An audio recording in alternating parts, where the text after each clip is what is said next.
Kottayam medical കോളേജിൽ പഠനത്തിനും ചികിത്സയ്ക്കും ഗവേഷണത്തിനും അടിസ്ഥാന സൗകര്യങ്ങൾ മെച്ചപ്പെടുത്തുമെന്ന് മന്ത്രി വി.എൻ. വാസവൻ.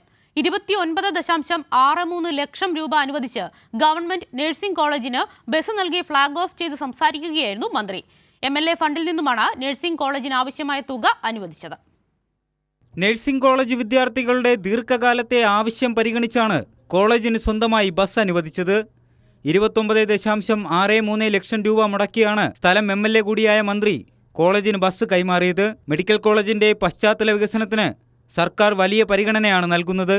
വിവിധ നിർമ്മാണ പ്രവർത്തനങ്ങൾ വളരെ വേഗതയിൽ പുരോഗമിച്ചുകൊണ്ടിരിക്കുകയാണെന്നും മന്ത്രി പറഞ്ഞു. ഇവിടെ നഴ്സിംഗ് കോളേജ് നമുക്കെല്ലാം അറിയാവുന്നതുപോലെ മനോഹരമായ ഈ ഓഡിറ്റോറിയവും നഴ്സിംഗ് ഹോസ്റ്റലും കോളേജിന് ആവശ്യമായ പശ്ചാത്തല സൗകര്യമെല്ലാം ഒരുക്കുന്ന രംഗത്ത് കഴിഞ്ഞ ഗവൺമെൻറ് കാലത്തും ഈ ഗവൺമെൻറ് കാലത്തും അന്ന് പാർട്ടി സെക്രട്ടറി എന്ന നിലയിലും ഇന്ന് ഞാൻ ജനപ്രതിനിധി എന്ന രൂപത്തിലും എല്ലായ്പ്പോഴും ഇടപെടാറുണ്ട്. ഇപ്പോൾ പുതിയതായി നമുക്ക് ഒരുങ്ങുന്ന പശ്ചാത്തല സൗകര്യം കൂടി ഉൾപ്പെടുമ്പോൾ നമ്മുടെ മെഡിക്കൽ കോളേജ് ഇന്ത്യയിലെ തന്നെ ഏറ്റവും ശ്രദ്ധാകേന്ദ്രമായി മാറിത്തീരുന്നു. ഇപ്പം തന്നെ ആയി കഴിഞ്ഞിട്ടുണ്ട്. ഇതിന് ചുറ്റുമുള്ള സൗകര്യങ്ങളും. ആർപ്പൂക്കര പഞ്ചായത്ത് പ്രസിഡന്റ് ദീപ ജോസ് തെക്കേടം അധ്യക്ഷത വഹിച്ച ചടങ്ങിൽ ഗവൺമെന്റ് നഴ്സിംഗ് കോളേജ് മുൻ പ്രിൻസിപ്പാൾ ഡോക്ടർ VK ഉഷ മുഖ്യപ്രഭാഷണം നടത്തി. ത്രിതല പഞ്ചായത്ത് ജനപ്രതിനിധികൾ, വകുപ്പ് മേധാവികൾ എന്നിവർ യോഗത്തിൽ പങ്കെടുത്തു. സനോജ് സുരേന്ദ്രൻ, കൈരളി ന്യൂസ്, കോട്ടയം.